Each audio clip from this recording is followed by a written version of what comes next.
Welcome to the International English Language Testing System conducted by Monglish English Academy. Today I'm your examiner. I'm Afian Jum and the examiner code is SG2024030 and the candidate code is SG2023040. Um, can you show me your ID card? Okay. What is your name? I'm Sarah Tabusum. You can call me Sarah. Okay, now I will ask you some personal question. Where do you come from? I'm come from Dhaka, Bangladesh. I was born and raised in Dhaka. Okay. Uh, do you study or work? Now I am a college student. I don't work. Okay. Which subject do you love or like? My favorite subject is science because in this subject I can know about many interesting things like galaxy environment and I can solve many interesting mathematics. That's why it's my favorite. Okay. How do you pass your free time? In my free time, I love to draw, and I have a pet. Her name is Coco, and I also love to play with him in my free time. Okay. Your pet's name is so cute. Okay. Let's move on to part one. In this part, I will ask you about clothes.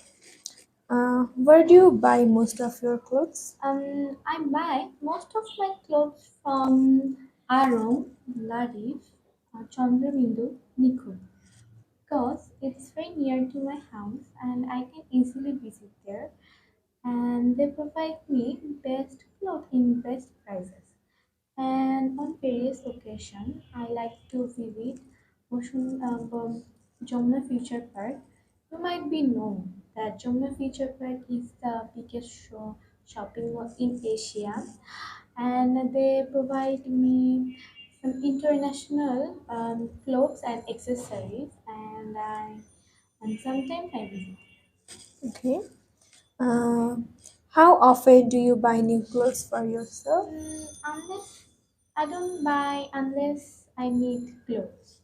Because but on various occasions like Eid ul Fitr, Eid ul Adha, or in my birthday, or I have a cousin or relative's wedding, then I buy clothes for myself. Okay. How do you decide which clothes to buy? When I buy clothes, at first I check the material, size, and I make sure that it's very comfortable for me. And I also check the color that should be complete with my skin tone too. And I avoid harsh material dresses and which dresses do not suit me well or fit me well, I don't buy them. Okay. Have the kinds of clothes you like changed in recent years? I think recent year the fashion trend changed a lot, but I don't follow the fashion trend. But because what I wear, it depended on in many various things, including the weather, the day of a time, or a wedding. Okay. Let's move on the part two.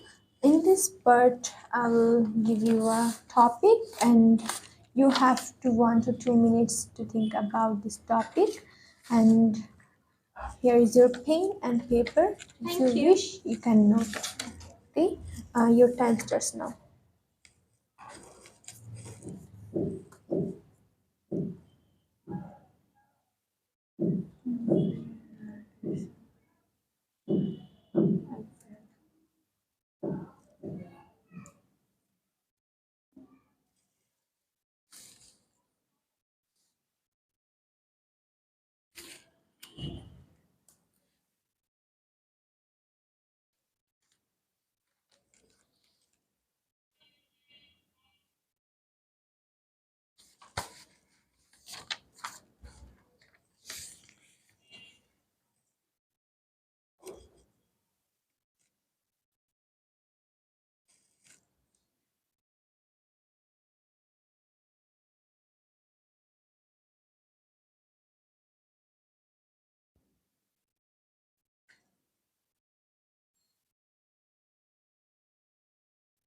Okay, your time is over. You can start now. You have 1 to 2 minutes to talk about this.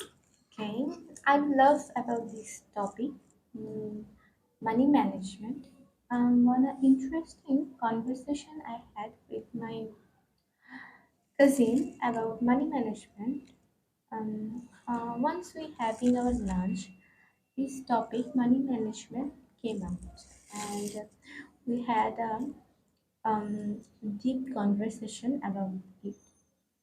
And she is a businessman, and she is very hardworking and passionate about her work.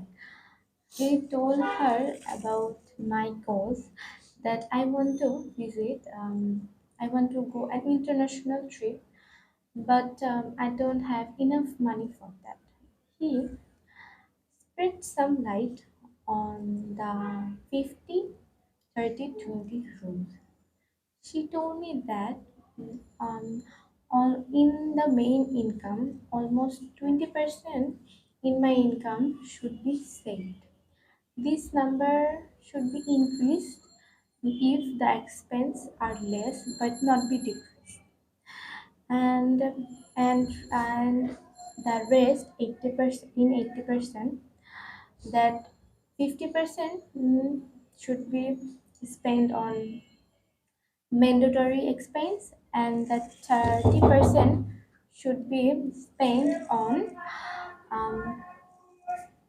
on non-compulsory things. And it's and she also told me that maintain these rules, I can achieve the goal. And this conversation has changed my life.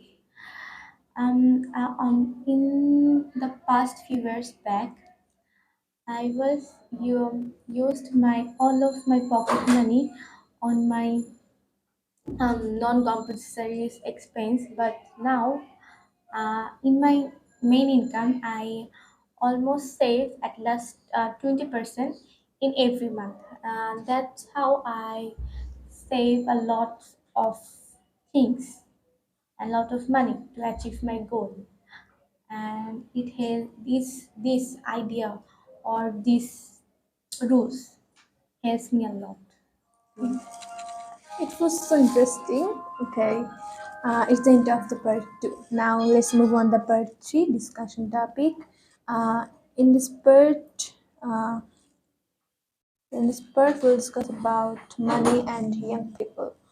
Why do some parents give their children money to spend each week? I the parents give their children money for their needs, because on various things like to buy food from canteen, or buy necessary things like razor, sharpener, pencil, etc. And everyone needs money, and children buy their want to buy their um, um, toys. That's why they the parents give their children money. Okay. Do you agree that schools should teach children how to manage money? Yes, I think it's a very important, interesting topic about to talk, and it is a very important topic because every school should teach their children about money management. Because earning money is tough, but money management is difficult. Yes. And by earning money, um, by learning money management, mm, children should brighten their future easily, and they can brighten other life very effectively. And it's this skills has a lot of for improve their career. Okay.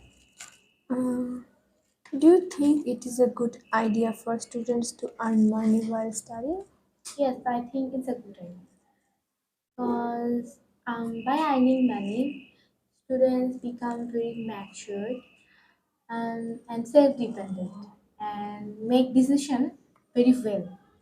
And that's how they become very independent and they can they can improve their career quite well in the future. And that's why it's a very good thing to student earning money while they are studying. And they also focus on that. Don't uh, they also focus on study while earning money Yes, yes. because it's they don't need to harm that. Okay, now we'll discuss about money and society.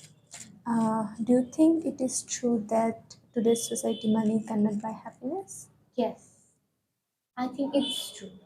Money is a very necessary thing for a life, but by money you can buy a car, but not a happy family.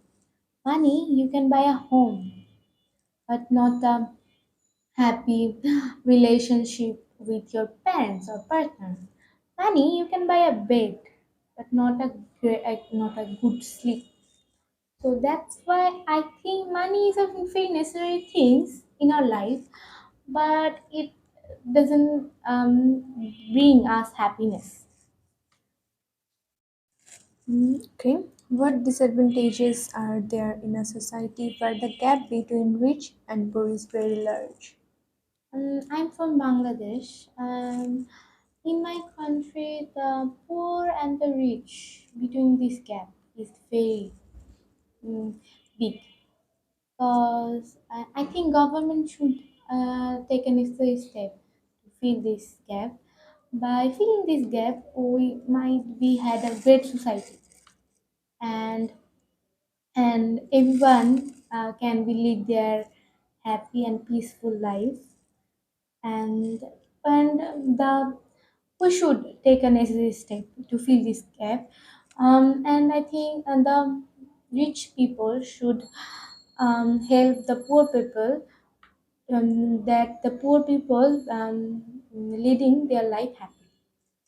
Where this the bonding of the society will be great. Yes, Okay. Do you think richer countries have a responsibility to help poorer countries? I think it might be help a lot for the poor country, but there are many have many political issue in it. But the UN and the International Bank are trying to help the poor country to build their um, um, country, their economy, their educations, their um, hospitals, their businesses, that they can lead a very happy and peaceful life.